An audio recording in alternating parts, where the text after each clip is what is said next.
hablado bastante de los pares craneales, pero queda a cargo de ustedes averiguar lo que les pido de ellos. Lo tienen en el capítulo del libro. Les voy a alzar hoy la séptima edición. Creo que no les había alzado todavía. Y de ahí tienen que completar esa tareita de los 12 pares. Está bien que les pido cuál es el par, 1, 2, 3 hasta el 12, los nombres, en cuál es el origen aparente, cuál es el origen real. Los orígenes reales fueron lo que nosotros ya habíamos dado. Cuál es la función y de repente cómo se puede evaluar. Evidentemente, por ejemplo, el primer par los puedo evaluar oliendo, todo eso lo pueden ir averiguando, ¿está bien? Está en el foro y se llama Extras, ¿está bien? Pero para eso tienen muchísimo tiempo. De momento preocúpense por la wiki, ¿está bien? Pero de repente si ya terminaron eso, traten de hacer, qué sé yo, si hacen un par cada día, súper bien. O sea, tipo, hoy voy a hacer el primer par, mañana voy a hacer el segundo par. ¿Sí? No es algo que Profe, les va a llevar. Sí, ¿y esos puntos extra serían para el examen final o para lo de ahora? examen final. Gracias. Ok. Eh, no es que.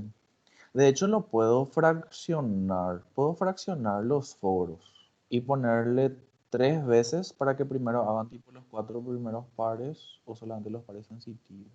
No, que se quede en el foro en el que está. Porque al fin y al cabo va a ser lo mismo.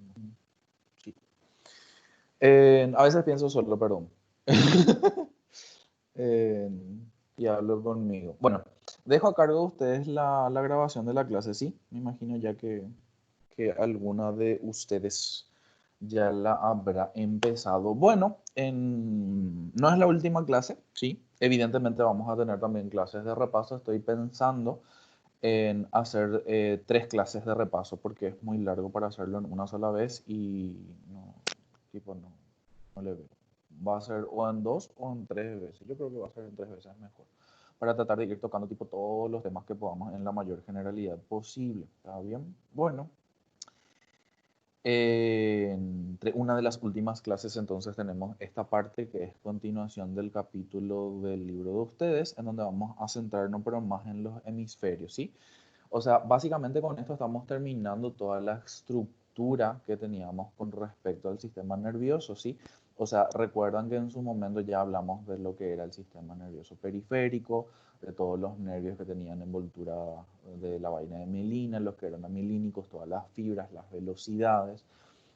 Una vez que terminamos lo del sistema nervioso periférico, es como que entramos dentro de la médula, estudiamos la médula, que fue uno de los capítulos más complicaditos, se recordarán de eso, cuando vimos todo tipo los fascículos ascendentes, los descendentes, todos los sensitivos, los motores, las respuestas que podían dar, los que simplemente giraban en el punto, los arcos reflejos, los monosinápticos, los polisinápticos, imagínense todo lo que ya vimos, ¿verdad?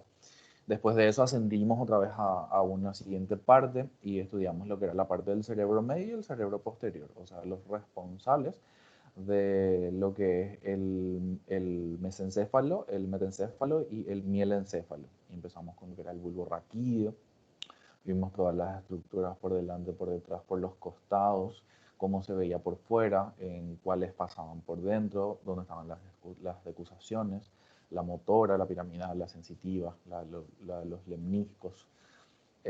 Después vimos todo lo que era el piso del cuarto ventrículo, lo que era la protuberancia, las conexiones, y ahí vimos básicamente todos los orígenes de los pares craneales desde el tercero hasta el 12º. Y después vimos las estructuras del mesencéfalo, lo que era el pedúnculo, cerebral, evidentemente. Vimos también lo que era el tegmento mesencefálico, la sustancia negra. Por detrás vimos lo que era el tectum, ¿sí? El tectum mesencefálico, los colículos superiores e inferiores. Y bueno, la clase anterior vimos lo que era el diencéfalo. Así comentando parece todo tan rápido y en realidad sí nos llevó un montón de tiempito, ¿verdad? Eh, bueno, y dentro del diencéfalo vimos básicamente los ganglios basales, ¿está bien? Vimos toda esta conexión del tálamo, no a profundidad, sí, porque es parte de exposición del grupo. Vimos también lo que era el hipotálamo, la hipófisis, las conexiones que habían, cuáles eran los núcleos. Vimos parte de lo que era la sustancia blanca y vamos a profundizar un poquitito más en eso. vimos estas conexiones. Y bueno, dentro de toda esta estructura evolutiva de aquella primera clase que les había escrito esos nombres súper raros en el pizarrón, de que mesencéfalo, de que el mielencéfalo, de que no sé cuánto encéfalo, hoy llegamos a esta primera parte que es la parte más superior del telencéfalo. O sea, hoy vamos a estar hablando de los hemisferios cerebrales y de repente cómo vamos a verlo en una forma macro. ¿Está bien? Bueno, esto es lo que normalmente nos cuentan, ¿verdad? Que hay un hemisferio derecho, que hay un hemisferio izquierdo. Me gustó esta imagen porque justamente es como que aparte de dividirlo en dos, lo vuelvo otra vez a dividir en cuatro, pero haciendo un poquito alusión a lo que se suele conocer socialmente. Se suele decir que el lado izquierdo del cerebro, que ustedes lo tienen como que en azul y en verde, es un cerebro más bien racional, lógico, analista, o sea, analítico, me gusta más, sistémico, es evaluador, disciplinado, organizado, consciente del tiempo. Bueno, y este es como que lo divide otra vez en cuatro partes, como si fuera que... Ay, ¿qué pasó?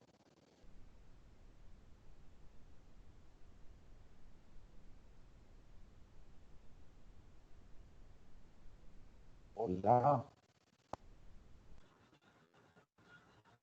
Te vemos, profe. ¿verdad? ¿Verdad? Sí. Alguien me sacó. Aupey, alguien me sacó de mi clase. ¿Qué pasa? Yo me quedé así, ¿qué pasó? Te han sacado de tu clase.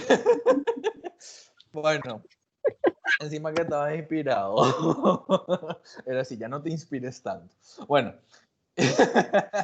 bueno, volviendo otra vez a lo del cerebro, y es como que la parte derecha es un cerebro más bien intuitivo, imaginativo, creativo, curioso, emocional, comunicador, sensible, afectivo, y en realidad a través de las neurociencias sabemos que todo esto no viene de esa forma, ¿sí? No, no es tan sencillo como simplemente dividirlo en cuatro cuadrantes y decir que el derecho se encarga de toda esta parte, como que, ok, ya, ¿quién me quita mi clase? ¿Por qué? ¿Qué pasó? Se Pero fue no creo que seamos grabando. nosotros, profe. Creo que hay un problema más. ¿Verdad? Sí, Ok. profe, hay un problema. Ay, se te escucha todo entrecortado. ¿En serio? Eh, Sí, o sea, ahora yo no te veo los más. Ahora no. ahora ahora ven la presentación otra vez. Yo te escucho, te veo y veo tu presentación, profe. Ah, ok, súper, súper, súper, súper. Bueno, volviendo entonces otra vez, bueno, realmente, como les decía, no es tan sencillo como dividirlo en cerebro derecho y en cerebro izquierdo. Evidentemente sí hay funcionalidades derechas e izquierdas que lo van a ver en el siguiente módulo, creo que es del año que viene, no sé muy bien, pero que van a estar dando dentro del módulo de neurofisiología de repente que sí hay diferenciaciones de los hemisferios, pero no es tan grande como para que podamos decir que se dividen de esta manera. O sea, este cuadro me parece súper romántico y muy simplista, muy reduccionista para simplemente decir que tipo que las partes frontales, la parte frontal y la parte parietal anterior es como que son como que más racionales, lógicos, matemáticos, intuitivos, y que la parte posterior como que parietal, temporal y occipital son más emocionales, comunicador, cauteloso, evaluador, disciplinado, organizado. No es tan sencillo. Dentro de esto también hay una creencia errónea de que el hombre tiene desarrollado el cerebro izquierdo, que el cerebro izquierdo es como que nos pertenece, y que el cerebro derecho es de las mujeres y como que les pertenece a las mujeres. No, no, no es tan así. Está bien, sí hay una diferencia marcada por los géneros, está bien. Eso sí, de repente se ve que en el caso de el género femenino, el cerebro femenino se ve como una mayor eh, conexión homogénea, y en el hombre es un poquitito más heterogéneo, pero no es abismal. Más bien somos producto de nuestra historia. por más que no la conozcamos. O sea, yo no sé quién fue mi tatarabuelo, pero por lo que sabemos de la prehistoria y tal, normalmente los hombres nos encargábamos más de realizar los trabajos de fuerza, de caza, de lucha. Y bueno, cuando se sostenía una espada se lo hacía con la derecha, cuando se sostenía un escudo se hacía con la izquierda, cuando tenía que disparar una flecha lo sostenía con la izquierda y con la derecha buscaba cómo apuntar. Eh, y había ciertas diferencias en ese sentido. Y recuerden que mi hemisferio derecho está controlado por mi hemisferio izquierdo, ¿sí? Mi cuerpo, perdón. Mi hemicuerpo derecho está controlado por mi hemisferio izquierdo y viceversa. Sin embargo, en el caso de las mujeres que normalmente tenían labores domésticas como cuidarle a un niño, ¿sí? O sea, dentro del movimiento que tenían que hacer no había tanta diferenciación entre los hemicuerpos. Entonces se ve, por ejemplo, que los hemisferios cerebrales como que se desarrollaron de una manera más homogénea y en el caso de nosotros, el hombre, un poquito más heterogéneo. Y eso se vio afectado a lo largo del tiempo. Ahora, decir que el hombre es como que del cerebro izquierdo y la mujer del cerebro derecho no es tan así, está bien. O sea, si bien sí se ven diferencias, tampoco se ve de esa manera. Hay diferencias marcadas en los hemisferios, pero no significa, por ejemplo, que las mujeres no tengan desarrollado el hemisferio izquierdo o que nosotros los hombres no tengamos desarrollado el hemisferio derecho, para nada.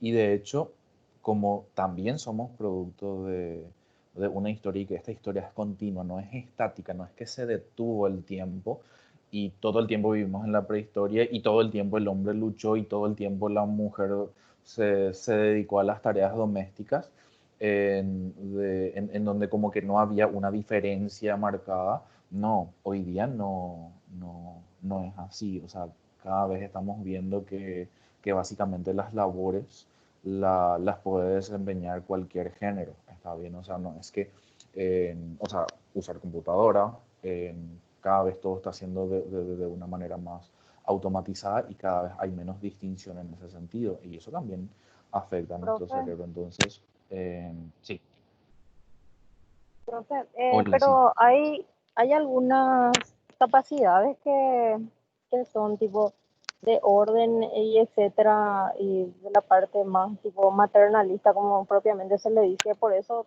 tipo de protección, las mujeres tienen un poco más desarrollado, o a eso te estabas refiriendo. Y la parte lógica, los hombres, o sea, siempre ellos tratan de solucionar y tipo, no sé si estoy entendiendo bien. Bien. Sí, sí, sí. Bien.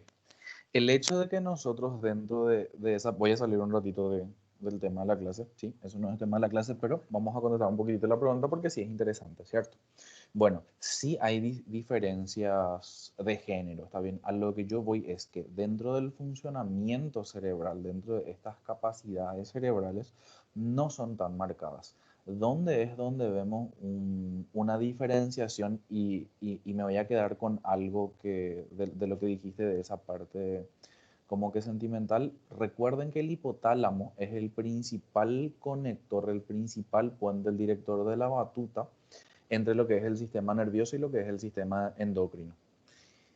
Dentro de la fisiología endocrina somos diferentes. Está bien, por más de que tengamos también las mismas hormonas, o sea, dentro de mí existe progesterona y estrógeno, dentro de ustedes existe andrógeno y testosterona, no significa que los niveles sean iguales, ¿está bien? O sea, en mi persona la testosterona está muchísimo más elevada en comparación a la progesterona y en ustedes al revés, el estradiol, el estrógeno y la progesterona están mucho más elevados que la testosterona.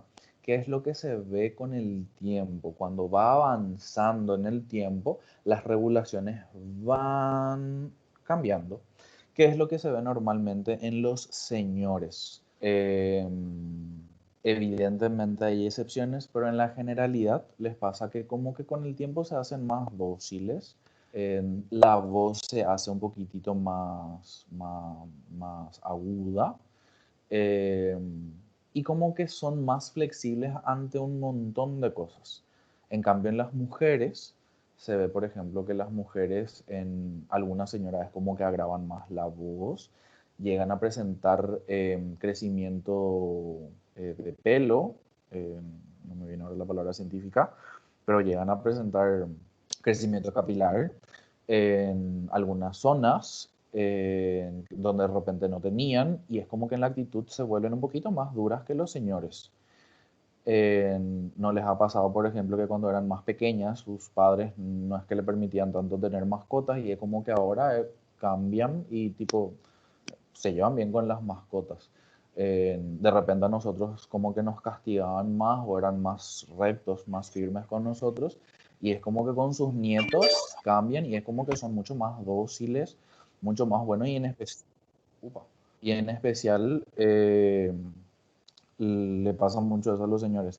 Entonces, esa parte de sensación y tal es mucho más hormonal que neuronal, ¿sí? Por eso es que me voy un poquito más a la parte de capacidades. Ahora, si nos vamos a la parte de o sea, están conectados. Si bien nosotros para estudiarlos lo estudiamos como sistema nervioso y como sistema endocrino, realmente nuestro organismo es un todo, porque mi cerebro tiene relaciones con el hígado, con el páncreas, con todo. ¿Está bien? Entonces,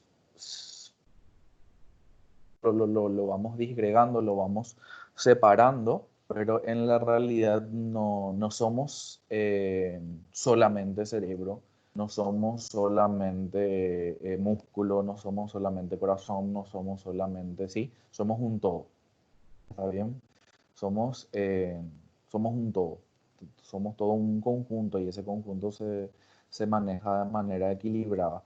Y en la parte de las respuestas entra muchísimo lo que es la parte hormonal, las respuestas. Ahora, ¿cómo eso interviene dentro de nuestra mente, dentro de lo que es nuestra psiquis? Eso no lo sabemos. En ese sentido, las neurociencias todavía están limitadas, todavía no tenemos, entendemos cómo funcionamos molecularmente, entendemos que viene un neurotransmisor que libera, que hace que el sodio ingrese para un estímulo, que hace que se cierren las compuertas de potasio, que hacen que, etcétera. Entendemos la hiperpolarización, la despolarización, perfecto, entendemos eso. Entendemos cómo se comporta celularmente. Entendemos que está la neurona, que está la neuroglia, que le rodea, la microglia, que le protege, que presenta. Eso entendemos. Entendemos cómo se comporta tisularmente, entendemos cómo el sistema nervioso se comporta como tejido. Acá tenemos las fibras ascendentes, acá tenemos las fibras descendentes. Entendemos cómo el cuerpo se comporta como sistema. Entendemos que tenemos un sistema medular, un sistema encefálico, que todo eso conforma lo que es un sistema nervioso central. No entendemos cómo nos comportamos psíquicamente. No entendemos por qué los pensamientos se producen como se producen. No entendemos por qué para una persona el color azul puede ser el favorito, pero para otra persona el naranjado es el favorito.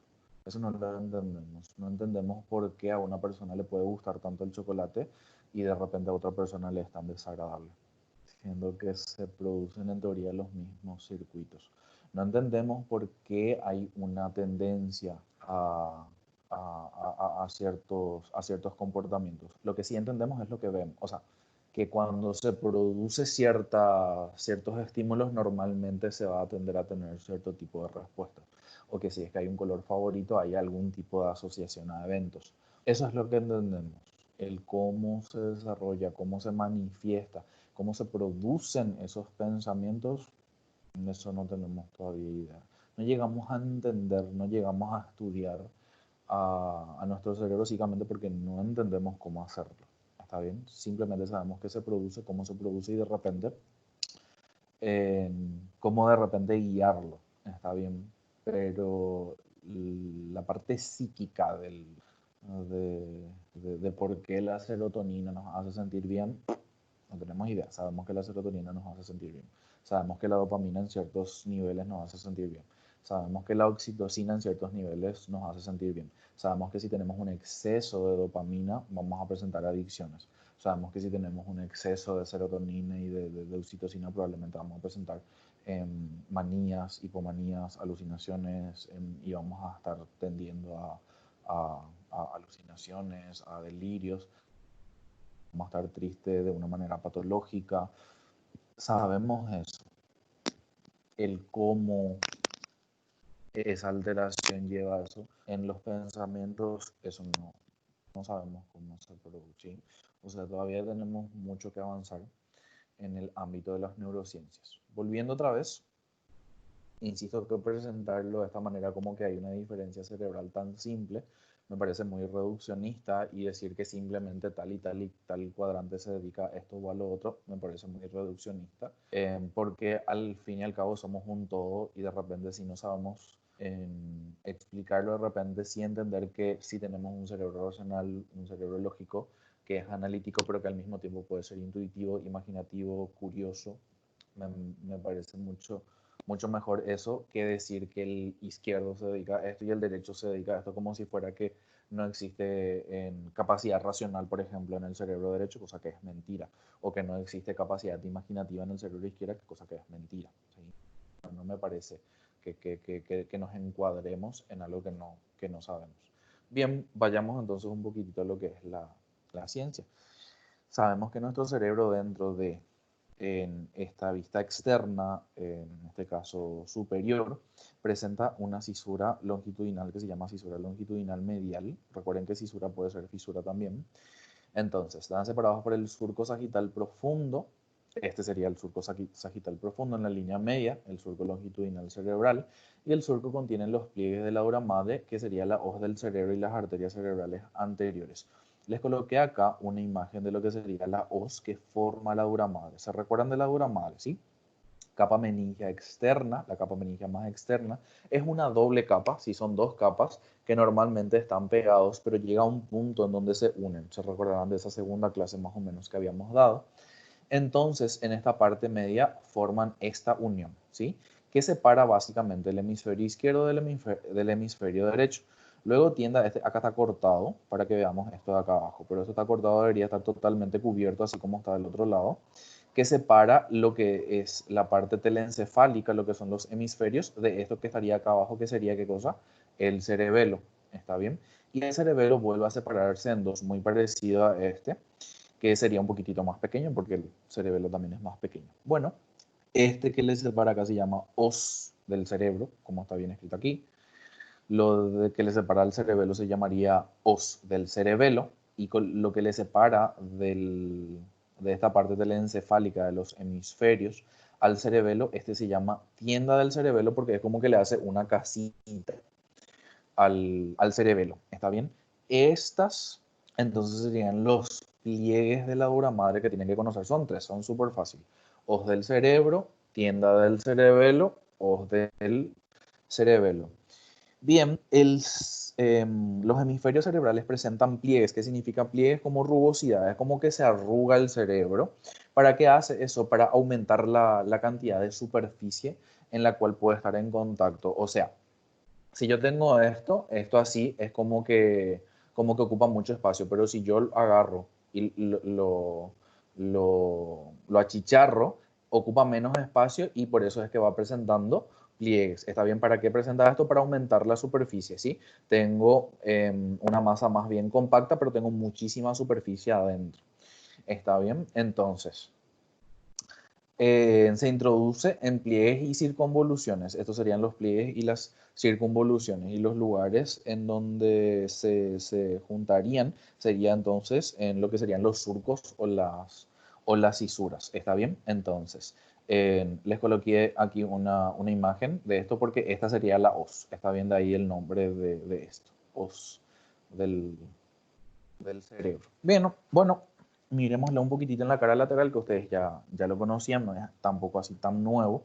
Tenemos lo que es el surco central, ¿sí? Como también se llamaba el surco central o cisura central, que es la que estoy viendo aquí, se llamaba cisura de Rolando, ¿sí? Se recordarán. Y por dentro de eso teníamos la circunvolución precentral, ¿sí? O prerolándica, y teníamos la circunvolución postcentral o postrolándica. Entonces, esta cisura, evidentemente, por algo se llama central, es una cisura súper importante. Básicamente va a delimitar por delante lo que es el frontal y por detrás lo que es el parietal. Se encuentra por delante, bueno, la circunvolución que se encuentra por delante, esta, la prerolándica, va a tener, esto ustedes ya lo saben, va a tener las células motoras que inician los movimientos del lado opuesto del cuerpo. Recuerden que es contralateral. Por detrás se va a encontrar la corteza sensitiva, la postrolándica, que ustedes ya la conocen, la del homúnculo sensorial de Penfield, que va a recibir información sensitiva del lado también contralateral. Recuerden que también la parte sensitiva es contralateral. El surco lateral, como se llamaba también la cisura o surco lateral, cisura de Silvi, está bien, básicamente eso termina por delimitar lo que es el lóbulo frontal del resto de los 3 lóbulos. En este caso lo delimita, digo bien lateralmente, al lóbulo temporal. Bueno, se divide en un ramo horizontal anterior y el ramo ascendente anterior. Entonces, ramo horizontal anterior, ramo ascendente anterior. Y continúa con el ramo superior, ¿sí?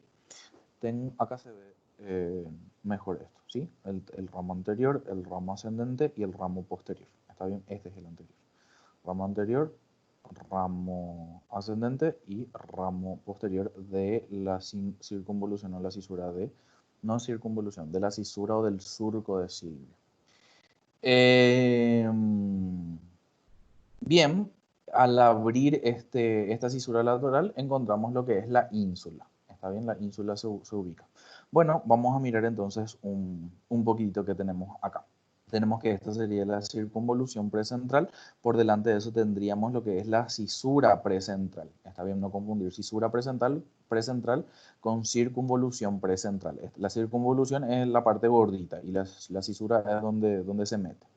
Está bien, tenemos las circunvoluciones frontales, está bien que serían la inferior, la medial y la superior. Después tenemos en general todo lo que es el lóbulo central, dice el lóbulo frontal, tiene que decir, y esta parte desde aquí en adelante, esta sería la prefrontal. Desde aquí hasta acá sería lo que sería el frontal propiamente dicho, que conforman lo que es la parte motora primaria y la parte motora accesoria o suplementaria, ¿sí? Y esta es la parte prefrontal de los pensamientos. Acá tengo la circunvolución orbitaria, que lo vamos a ver más inferiormente, junto con el bulbo olfatorio, lo vamos a ver también más inferiormente. Bueno, esto sería la parte frontal. Miremos un poquitito lo que es la parte parietal. Voy a tener la cisura postcentral, ¿sí? Después tengo texto de esto, no se preocupen. Y todo esto de aquí hasta acá sería lo que es el lóbulo parietal. ¿Está bien? Entonces esta sería la cisura postcentral, el canal. Bueno, y esto va a estar delimitando lo que es la circunvolución parietal tanto superior como inferior. El temporal va a tener 2 cisuras, está bien, la superior y la inferior, y van a delimitar las circunvoluciones temporales superior, medial e inferior. Y luego vamos a tener una separación entre el temporal, el parietal y el occipital, que sería el surco parieto occipital. No lo vemos tan bien en esta cara lateral, lo vemos un poquitito mejor hacia adentro y se va a continuar con una cisura que se llama cisura calcarina, cisura muy importante dentro del lóbulo parietal. Bueno, y esto en general sería lo que es la circunvolución angular. ¿Ok? Bueno, miremos entonces esto. Acá sí se ve el surco calcarino, ¿sí? Parte de lo que es el surco en calcarino, parte de lo que es el surco parieto occipital, ¿está bien? Insisto que esto se continúa más por la parte media y se ve muchísimo mejor en la parte media. Tenemos acá lo que es el surco precentral, la circunvolución en general frontal superior, la circunvolución frontal media, la inferior. Estas serían las porciones del frontal también que no estaban mencionadas en el otro, la opercular, la triangular, la orbitaria, que se ve muchísimo mejor en una cara inferior, como les decía hace rato. En el polo teníamos las circunvoluciones en temporal superior, la media y la inferior. Este sería el surco, ¿sí? Este sería el surco temporal superior y este sería el surco temporal inferior, como les había dicho. Bueno, básicamente eso. Y esto no les dije en el otro. De este surco postcentral, ¿sí? Sale este surco que sería el surco intraparietal. ¿Está bien? La circunvolución angular, como ya lo habíamos visto en el otro. Esta.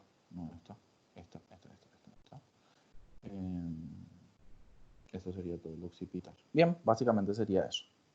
Internamente, si es que hago un corte hacia adentro, ¿qué es lo que vamos a ver? El surco parieto-occipital, que como les dije, hacia adentro se delimita muchísimo mejor y se va a comunicar con lo que es el surco calcarino. ¿Está bien? Que es del lóbulo occipital. Este sería parietal, temporal, frontal y esto sería lo que le pertenece al lóbulo límbico. ¿Okay? Entonces el surco parieto occipital comienza en el borde superior medial del hemisferio parietal, del hemisferio hacia el lóbulo parietal por delante del polo occipital. O sea, tengo el polo occipital, tengo el parietal, acá está iniciando el surco parieto occipital, que le está separando. Se dirige hacia adelante sobre la superficie medial. Esta es la superficie interna o superficie medial, entonces se dirige hacia adelante hasta la parte inferior del cuerpo calloso. El cuerpo calloso en su parte posterior se llama, esplenio. Y se queda hacia atrás para alcanzar el polo occipital donde se detiene. Entonces llega acá y se queda acá. No sé por qué no menciona acá, pero hace contacto con el surco calcarino. Eso es importante. Bueno, miremos qué otra estructura vamos a tener acá. ¿Sí? Tengo acá lo que es el cuerpo calloso. ¿Está bien? Donde nace en una parte lo que sería la cara, la rodilla, el cuerpo y el esplenio. Esas serían las partes que posee el cuerpo calloso. Por encima del cuerpo calloso vamos a encontrar la circunvolución del giro, que va a estar separado del cuerpo calloso justamente por el surco calloso. ¿Está bien? Este que está en negrito acá es el surco que le separa a la circunvolución del cíngulo de lo que es el cuerpo calloso. Por dentro de eso tenemos el septum pellucidum, eso ustedes ya lo saben, y por dentro de eso vamos a tener lo que es el fornix, ¿está bien? Y luego ya vamos a tener lo que es el tálamo. Hacia atrás del tálamo ustedes saben que vamos a tener primero la comisura avenular y luego vamos a estar teniendo la glándula pineal y luego vamos a estar teniendo lo que es la comisura posterior. ¿Está bien? A ver, ¿qué más podemos mirar de esta parte interna? Ya les dije que este es el surco calloso. Lo que separa esta parte límbica, que es la circunvolución del cíngulo de lo que es el lóbulo frontal, sería el surco del cíngulo. Está bien no confundir el surco del cíngulo con el surco calloso. ¿Sí? El surco calloso separa el cuerpo calloso del cíngulo y del cíngulo del frontal, ese es el surco del cíngulo. Acá continúa el surco central, que sería el de Rolando, pero termina ahí, ¿ok? Bueno, básicamente eso. Tenemos la comisura anterior, que continúa abajo con la lámina terminal, que continúa con lo que es el quiasma óptico, que ustedes ya lo conocían. Vamos a tener acá lo que es en relación con el hipocampo. Entonces, lo que le rodea al hipocampo sería el giro para hipocampal. ¿Sí? Para es lo que está alrededor. Entonces, para hipocampal tenemos acá una región que se llama uncus. Básicamente eso. Bueno, entonces acá tenemos un poquitito de descripción de los lóbulos. El lóbulo frontal, ustedes ya saben que sería el más grande de los tres, ocupa casi una tercera parte él solito. Entonces ocupa el área anterior del surco central y es superior al surco lateral. Ustedes ya lo saben eso. Va a ser anterior al surco central y va a ser superior al surco lateral. ¿Está bien? La superficie superolateral del lóbulo frontal, está dividido por 3 surcos y eso da origen a cuatro circunvoluciones. Tenemos el surco precentral, que viene en un trayecto paralelo al surco central. Entonces, este es el surco precentral, que es paralelo al surco central. Entonces, acá tenemos una circunvolución que sería la precentral. Luego tenemos otras dos que van a delimitar lo que es la circunvolución frontal superior, la medial y la inferior. ¿Ok? Entonces, precentral. Extendiéndose en la parte anterior del surco precentral se encuentran los surcos frontal superior e inferior. Y eso va a delimitar las circunvoluciones frontales superior, medial e inferior entre estos dos. El lóbulo parietal va a estar detrás del surco central y va a estar por encima del surco lateral. Se va hasta atrás, hasta el surco parieto-occipital, porque evidentemente ahí se va a estar separando del occipital. El surco postcentral va a tener un trayecto al surco lateral, o sea, así como teníamos el surco precentral aquí, acá tenemos el surco postcentral y de ahí va a estar naciendo lo que es el surco intraparietal, ¿sí? Entonces el surco postcentral tiene un trayecto paralelo, pasando posteriormente se halla el surco intraparietal y el surco intraparietal va a dividir a la circunvolución o lobulillo, porque es un poquitito más pequeño, el parietal superior, y a la circunvolución parietal inferior, que va a estar acá. ¿Está bien? Este sería el lobulillo o circunvolución parietal inferior. Por detrás de eso, entonces vamos a estar teniendo la circunvolución angular. En el lóbulo temporal vamos a tener dos circunvoluciones, dos surcos, ¿sí? Va a ser la parte inferior al surco lateral, vamos a tener los surcos temporal superior. Este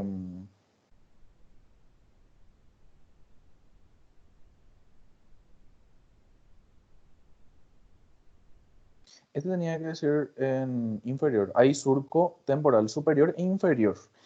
Y de acuerdo a eso vamos a tener las circunvoluciones en temporal superior, media e inferior. Acá me equivoqué, medio escribí. Y tiene que decir surco temporal inferior, ¿sí? Hay dos surcos, surco temporal inferior y surco temporal inferior. Superior e inferior. Y va a delimitar las tres circunvoluciones. La circunvolución temporal superior, la medial y la inferior. Este tengo que corregir. No sé, pasa que me confundí con esta media. Este tiene que ser inferior. Y el lóbulo occipital ocupa la zona, evidentemente, que hay por detrás del surco parieto occipital. Entonces, por detrás del surco parieto occipital, vamos a tener lo que es el occipital, que sería de repente el lóbulo más pequeñito. Surco súper importante en el occipital es el surco calcarino. ¿Ok? Bueno, acá tenemos otra imagen un poquitito más esquemática. Entonces tengo acá lo que es la cisura central o la cisura de Rolando. Está bien, por delante de eso voy a tener la cisura precentral. Y acá va a estar saliendo lo que es la cisura o surco frontal superior y la frontal inferior. Va a estar delimitando entonces lo que es el giro o circunvolución, mejor dicho, frontal superior, medial e inferior. ¿Está bien? De la rama lateral, del surco lateral, digo bien, de la fisura lateral o cisura de Silvio. Entonces vamos a estar limitando lo que es el lóbulo frontal y el lóbulo temporal. Del lóbulo temporal vamos a tener esto que sería el surco temporal superior y el surco... Ah, no, pero mira que acá también dice mid temporal sulcus. Que sería el surco temporal inferior. Y entonces tendría aquí la circunvolución temporal superior, media e inferior. Por detrás de la cisura de Rolando voy a estar teniendo lo que es el surco postcentral o postrolándico, que va a delimitar por delante la circunvolución somatosensorial. Y por detrás voy a tener una continuación que sería el surco intraparietal, por encima sería el lobulillo parietal superior, por debajo sería el lobulillo parietal inferior. Y por detrás de eso debería estar teniendo lo que es el giro angular. ¿Está bien? Del parietal hacia el occipital tengo que tener el surco parieto occipital.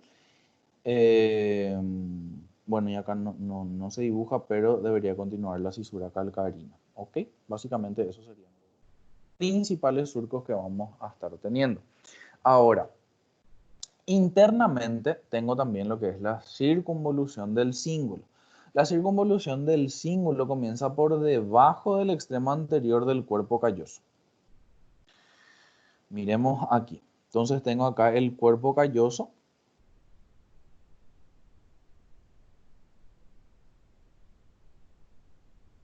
y continúa hasta que alcanza su extremo posterior, separada del cuerpo calloso por lo que es el surco del cuerpo calloso, como ya les había dicho hace rato, y de la circunvolución frontal por el circo del cíngulo. Y no confundir el surco del cíngulo, ¿sí?, con lo que es el surco calloso, ¿ok?, que es este que está acá. Entonces, cuerpo calloso, circunvolución del cíngulo, surco del cíngulo, ¿ok? La precuña está limitada por delante, por el extremo posterior del surco del cíngulo y por detrás del parieto occipital. Y la cuña va a estar detrás de eso. Les muestro acá, ¿sí? Entonces tengo acá lo que es el cíngulo, tengo el cuerpo calloso, entonces esto sería el surco calloso, esto sería el surco del cíngulo. Esta zona acá que se continúa del cíngulo es lo que se llama precuña, ¿sí? Y lo que está por detrás del cuño, de la precuña, que está dividido por el surco parieto occipital, es lo que se conoce como cuña. ¿Por qué? Porque parece una cuña, parece una pezuña, ¿sí? Y está delimitado, eso me olvidé, está delimitado por lo que es la cisura calcarina, ¿sí? O sea, la cisura calcarina en unión con el parieto occipital, eso delimita lo que es la cuña. Por delante de esto, acá va a estar la precuña, el central termina ahí. Bien.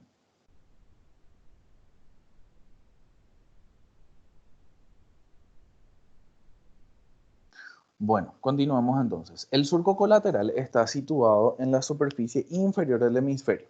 Entre el surco colateral, eso es lo que tenemos que delimitar, dónde está la circunvolución lingual. Para eso son importantes los surcos. Entre el surco colateral y el surco calcarino, entonces vamos a encontrar la circunvolución lingual. Entonces acá tengo una cisura que se llama cisura colateral, y entre esta y la cisura calcarina, entonces acá se encuentra la circunvolución lingual. ¿Está bien? Por delante de la circunvolución lingual se halla la circunvolución del parahipocampo, como ya les había dicho hace rato. Entonces acá tengo la circunvolución del hipocampo, que va a estar por encima de esta continuación de la cisura colateral. Por debajo va a estar el giro fusiforme. Y por debajo vamos a tener la parte continua de la circunvolución temporal inferior que veíamos acá, ¿sí? O sea, esto lo vemos por fuera, esto lo vemos por dentro, continúa acá. Entonces acá tenemos el giro fusiforme y acá tenemos el giro parahipocámpico. ¿Dónde me quedé? Circunvolución del parahipocámpico. Esta última va a terminar por delante en lo que es el uncus o gancho, por eso es que termina acá como un puño. ¿Está bien? Lo veíamos también. ¿Está bien? Viene entonces aquí y es como que entra. ¿Está bien? Este sería el puñito, que sería el uncus. Y esto sería la circunvolución parahipocámpica o giro hipocámpico.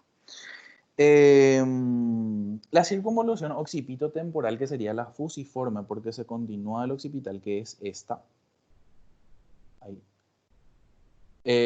Va a estar lateralmente al surco y se va a continuar con la temporal inferior. O sea, ahora mismo, por ejemplo, dicen para qué nos sirve todo esto. En algún momento van a estar dando funciones de las circunvoluciones, y la idea del neuronato es que se ubiquen.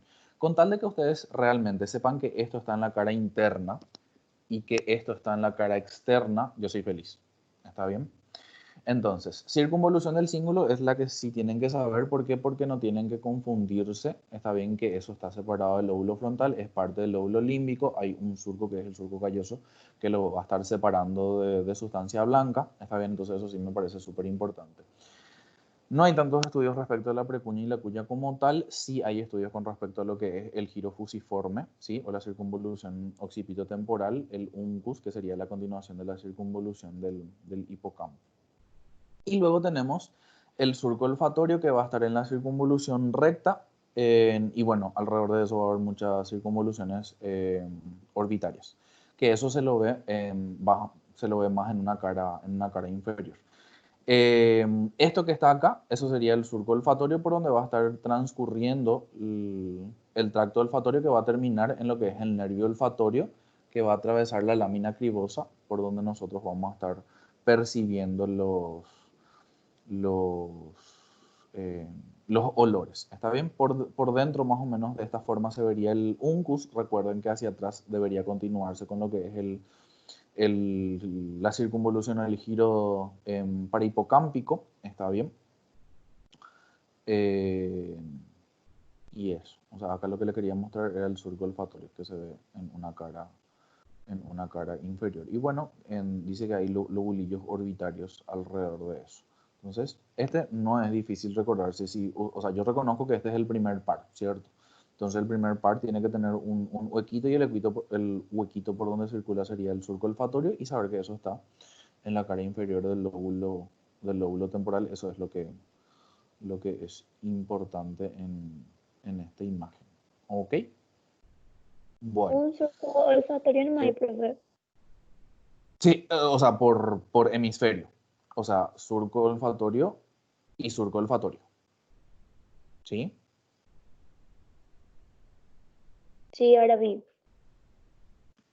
Súper, súper, súper, súper.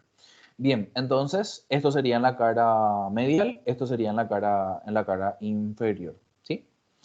Bueno, ganglios basales. Los ganglios basales yo ya les había mostrado, se recordarán que era el núcleo caudado, teníamos el putamen, hacia adentro vamos a tener lo que es el globo pálido, va a estar separado por lo que es la cápsula interna, ¿sí? Se recordarán de todo eso.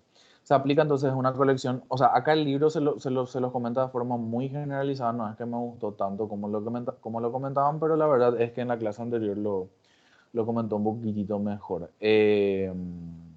Los núcleos basales en general serían el cuerpo estriado, el cuerpo amigdalino que ustedes ya lo conocen, que estaba muy relacionado con lo que es el hipocampo, continuación del fornix, y lo que es el claustro o antemuro, que fue el que de repente no les había presentado. Les puse un link acá de un video un poquitito larguito, tiene media hora, tiene 30 minutos, que es una explicación de los ganglios basales, pero la verdad que un poquitito más profundo, no es tanto interés de nosotros en profundizar, pero por ahí, si es que lo quieren ver, está bastante interesante. En un siguiente módulo, que es el de neurofisiología, este video les va a servir bastante. Bueno, concentrémonos un poquito en lo que son los núcleos basales. Por un lado teníamos lo que era cuerpo estriado, ¿sí?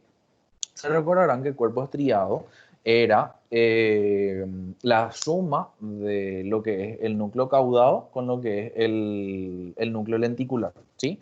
Y el lenticular era básicamente putamen más los globos pálidos, externo e interno. Entonces, cuerpo estriado está por fuera del tálamo, está bien, de hecho está separado del tálamo porque está separado por la cápsula interna, ¿sí? O sea, tenemos tálamo, cápsula interna, cuerpo estriado. Y por fuera del cuerpo estriado vamos a tener lo que es la cápsula externa. ¿Está bien?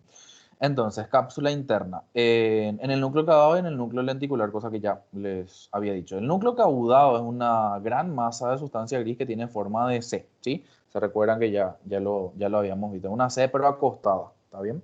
Con la pancita hacia arriba, que está estrechamente relacionada con el ventrículo lateral, evidentemente. El núcleo lenticular es medial al núcleo caudado, está por dentro, está por dentro de la cápsula interna, que lo separa del núcleo caudado y del tálamo. Está relacionado lateralmente con lo que es la cápsula externa, y esta cápsula externa lo vuelve a separar otra vez de otra sustancia que es el claustro, ¿está bien? O antemuro. A su vez, el claustro se separa de la cápsula externa por la parte subcortical de la ínsula. O sea, voy a tener ínsula, claustro, perdón, ínsula, sustancia blanca de la ínsula, eso fue lo que me faltó, claustro, cápsula externa, voy a tener lo que es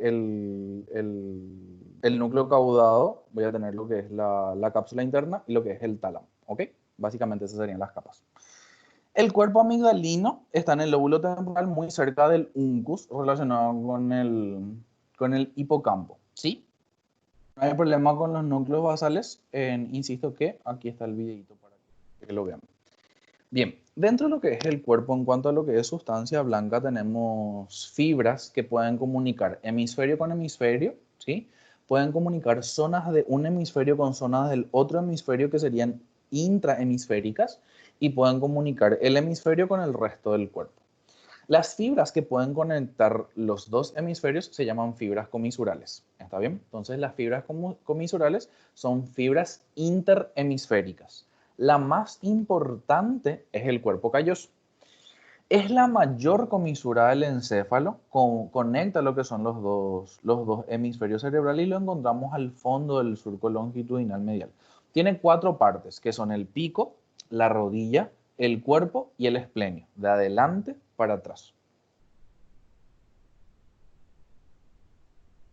Pico, que sería la parte del rostro, la rodilla, el genu, todo lo que le dan genu a la rodilla, el cuerpo, el body y lo que es el esplenio. ¿Está bien? Entonces, estas son las partes que va a tener el cuerpo calloso. El cuerpo calloso en la parte del pico sería la porción delgada. En la parte anterior va a continuar con la parte de la rodilla, que es la parte que se curva, que se dobla. Y detrás de este cuerpo calloso va a estar el septo pelúcido o septum pellucidum. También lo pueden leer así, que va a relacionarse con que se va a relacionar con el fornix. Sería la capa que existe entre el cuerpo calloso y el fornix. Eso es el septo pelúcido.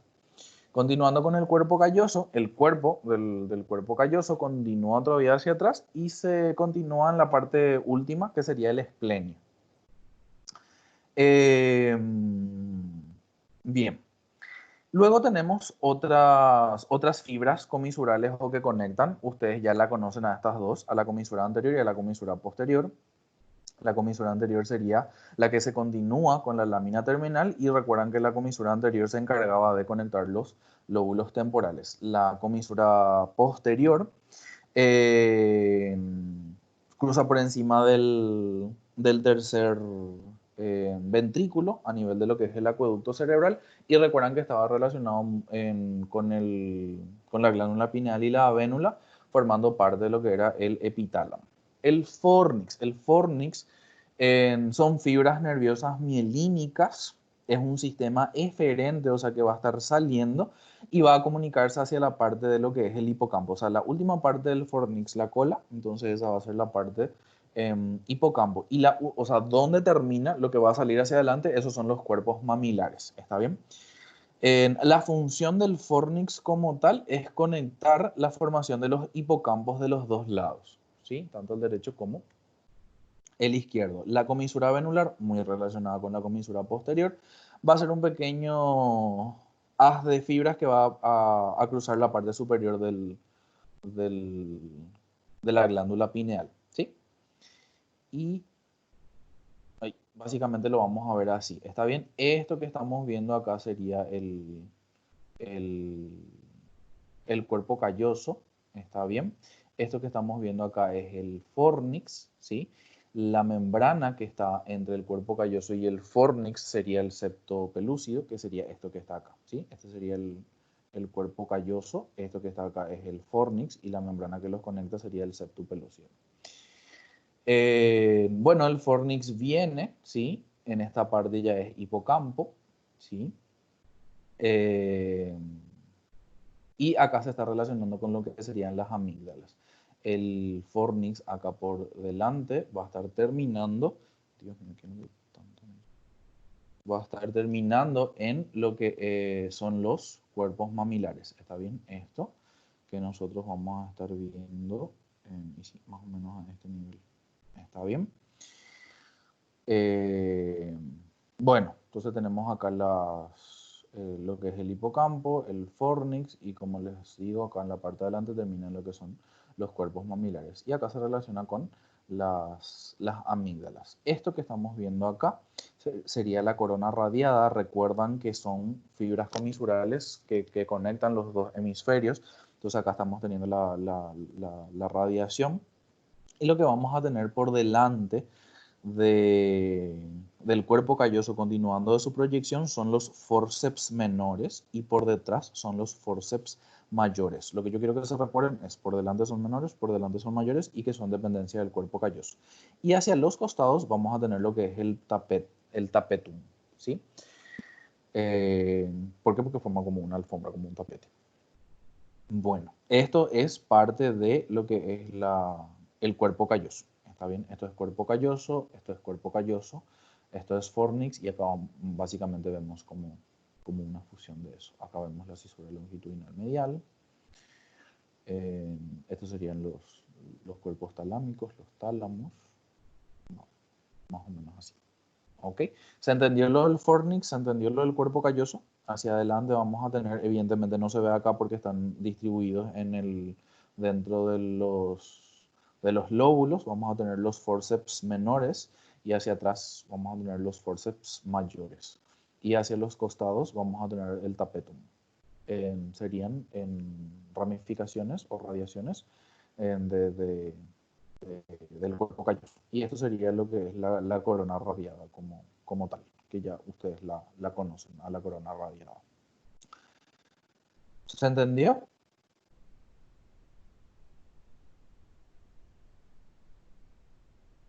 Hola, me dan una señal. Sí, profe. Hola, profe.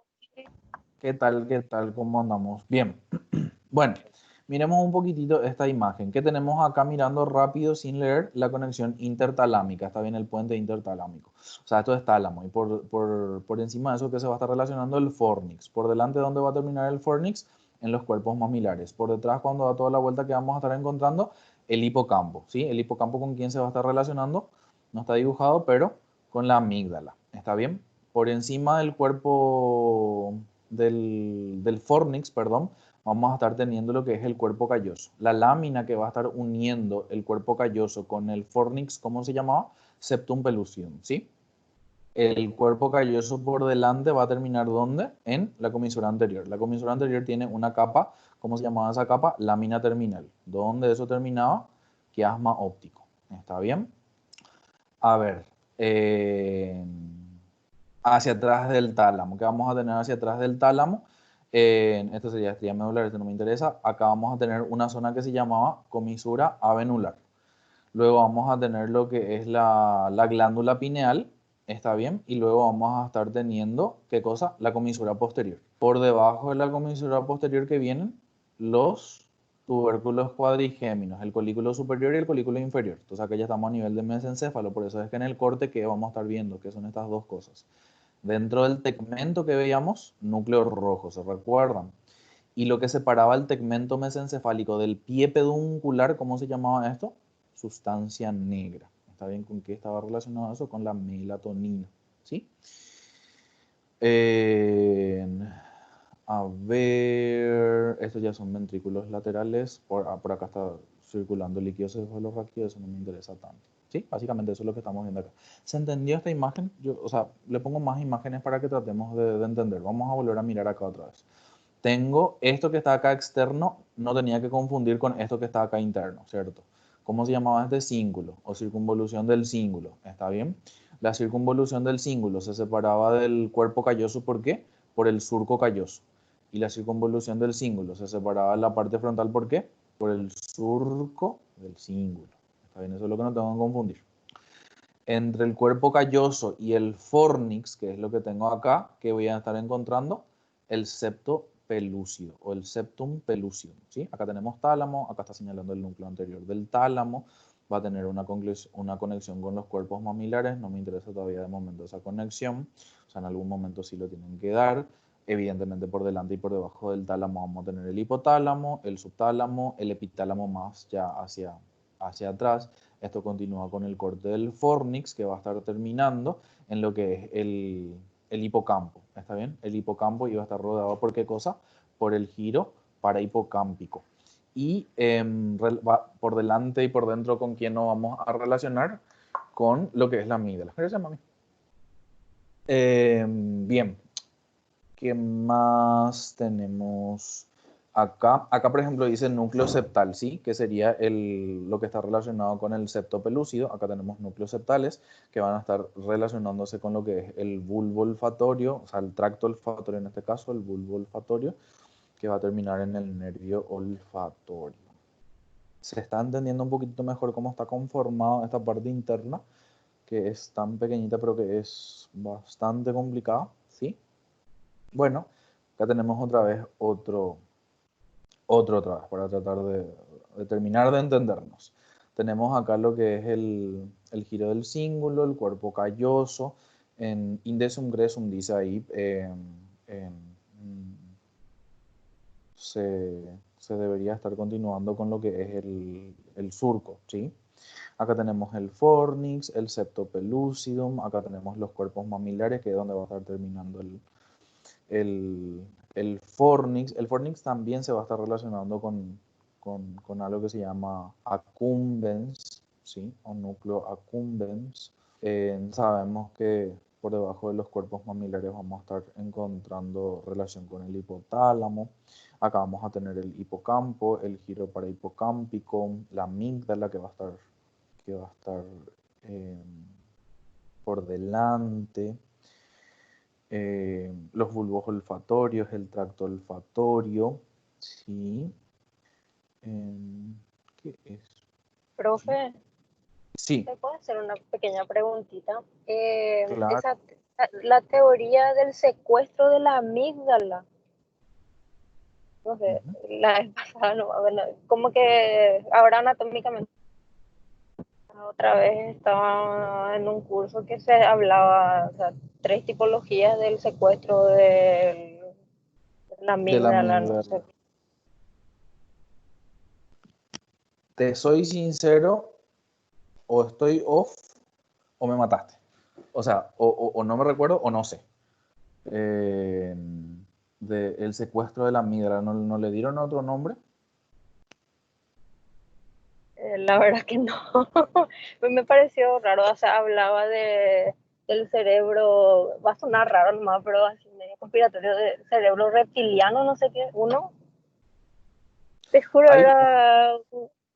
hay una teoría que se llama teoría de la triada, ¿sí? O triada cerebral, pero es una teoría que está totalmente deshecha, ¿está bien? Ya no se la estudia. En su momento se estudió lo que era la triada del cerebro, y se decía que teníamos un cerebro reptiliano, un cerebro límbico y un neocerebro, ¿sí? Eh, o un neocórtex. No es tan así, ¿sí? Por eso es que, bueno, y dentro de eso se vio que en la parte reptiliana, por ejemplo, se encargaba de hacer funciones como tipo los reptiles, se asoció con eso. La parte límbica ya tenía más la parte emocional y la parte no cortical era como que se encargaba de la parte de la cognición. Pero la teoría de la triada cerebral, como te digo, está destituida. ¿Sí?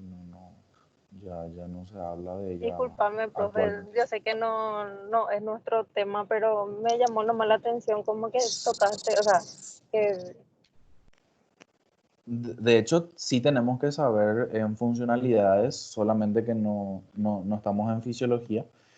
Pero sí, cuando ven fisiología van a dar la parte funcional de todo esto, tipo para qué sirve cada cosa. La amígdala prácticamente sería el centro de alarma, es parte muy importante del sistema límbico.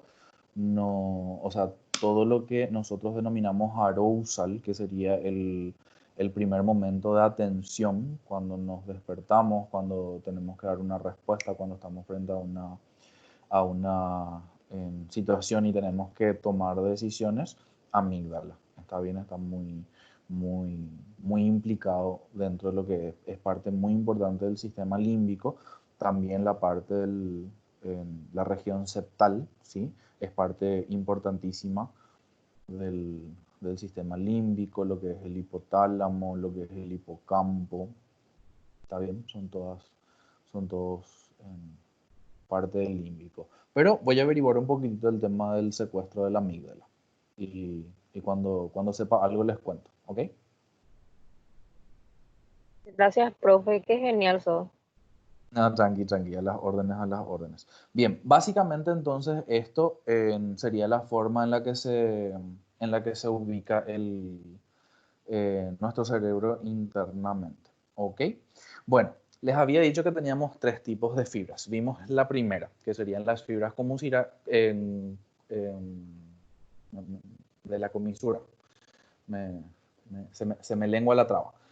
Entonces, luego tenemos las fibras de asociación. Las fibras comisurales son las interhemisféricas entre hemisferios y las fibras de asociación son intrahemisferio. ¿Está bien? Conectan entonces regiones dentro del mismo hemisferio. ¿Está bien? Estas son las fibras de asociación. Las fibras de asociación cortas no tienen nombre. O sea, son cortitas y van de una zona a otra zona. No hay mucha descripción de ellos, pero sabemos que van a ser transversales a los surcos. ¿Está bien? O sea, si los surcos están así, las fibras van a estar así. ¿Está bien? Es como que van a ir viendo la forma de darle vuelta, de forma perpendicular, o sea, de ir rodeándoles. Las largas sí tienen nombres, que serían lo que sería el fascículo uncinado, el fascículo longitudinal superior, el fascículo fronto-occipital, el fascículo longitudinal inferior, y eso es lo que vamos a mirar un poquito ahora. El fascículo, bueno, conectan varias partes, el cíngulo también está aquí, que es súper importante. Conectan varias partes. De momento simplemente quiero que lo sepan de nombre, ¿está bien? Porque la distribución que nosotros vamos a encontrar, como les digo, son transversales. Vieron que hasta ahora estábamos viendo que todas las radiaciones vienen así. Transversal significa que está como que le cruza, ¿está bien? Entonces, las fibras de asociación los vamos a ver en estos tipos de fascículos. Lo que quiero es que sepamos de repente los nombres, ¿está bien? Entonces, fascículo, los largos. Recuerden que también tenemos los cortos. Solamente que los cortos no tienen nombres. El fascículo uncinado va de la primera área motora del habla, que sería en parte del área de Broca, hacia la parte inferior del lóbulo frontal, que está en el lóbulo frontal del área de Broca con la parte del lóbulo temporal. El cíngulo, ustedes ya lo conocen, está dentro de la sustancia blanca de la circunvolución del cíngulo, va a conectar el lóbulo frontal y el parietal con regiones corticales parahipocámpicas y la parte temporal. ¿Está bien? El fascículo superior va a conectar los lóbulos occipital y temporal con el frontal. ¿Está bien? El fascículo longitudinal inferior va a conectar el fascículo occipital hacia la parte de la radiación óptica y hacia el lóbulo temporal. Estos 2 fascículos, el longitudinal superior y el longitudinal inferior, son súper importantes porque conforman parte de una ruta, que es de la ruta de la vía óptica, que si mal no recuerdo nos tiene que hablar el grupo 2, ¿sí? Vamos a analizar ahí las vías del qué y las vías del cuándo, del momento. ¿Está bien? Y luego tenemos la fronto-occipital, que va a conectar el lóbulo frontal con la parte occipital y temporal. O sea, es como que va a terminar la vía. No quiero que se lo sepan esto a profundidad, sino que por lo menos sepan los nombres. ¿Está bien? Pero básicamente esto es lo que tendríamos. Este es entonces el longitudinal superior, ¿sí?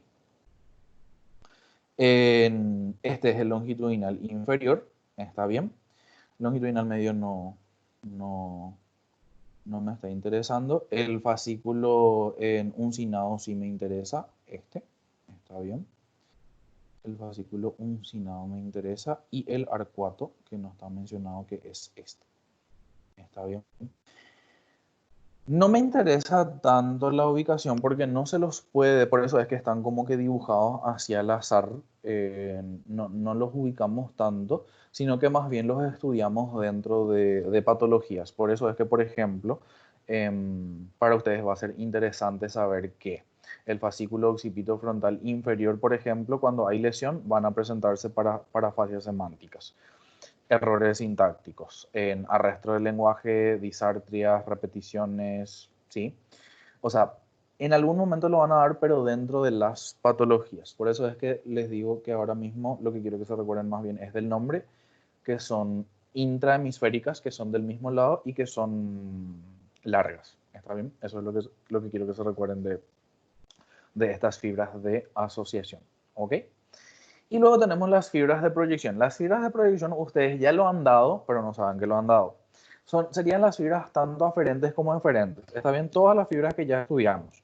las que se dirigen del tronco, que salen de la corteza cerebral, que circulan, llegan hasta la médula, ¿está bien? Bueno, en un primer momento ustedes, insisto, ya la conocían a esta. En un primer momento, ¿dónde van a ir a terminar? En la cápsula interna. ¿Y cómo se van a conectar desde el tronco hasta la cápsula interna? A través de algo que se llama corona radiada, ¿ok? Entonces, insisto que esto ustedes ya lo conocen. Ya saben ya también que está por dentro de lo que es el núcleo caudado y el tálamo, y que está por fuera de lo que es el núcleo lenticular, ¿sí? Que estaba formado por el putamen y por el globo pálido. Bueno, hacia la corteza saben ya que se llama corona radiada. Sí. Y la otra fibra de proyección que ya la estuvimos presentando sería el septo pelúcido o el septum pellucidum. Es una ya delgada capa de lámina, como ya les había dicho, sustancia blanca, sustancia gris, que está al lado del epéndimo. Recuerden que el epéndimo a este nivel vendrían a ser los ventrículos laterales, no estamos hablando del epéndimo de la médula, ¿está bien? Se estira entre el fornix y el cuerpo calloso, ¿está bien? Está muy relacionado, todo lo que es la región septal está muy relacionado a las respuestas sexuales. Insisto que hablar de esto es muchísimo más fácil en la parte fisiológica, solamente que si empezamos no vamos a terminar. Bueno, entonces básicamente acá estamos viendo las fibras en general, ¿sí? Estas serían las fibras de proyección. ¿Está bien? Estas son las fibras de proyección, ¿sí? Estas son las fibras comisurales, ¿está bien? Las que conectan. Y no se están mostrando, pero deberían dibujarse de aquí a aquí las fibras de asociación, ¿está bien?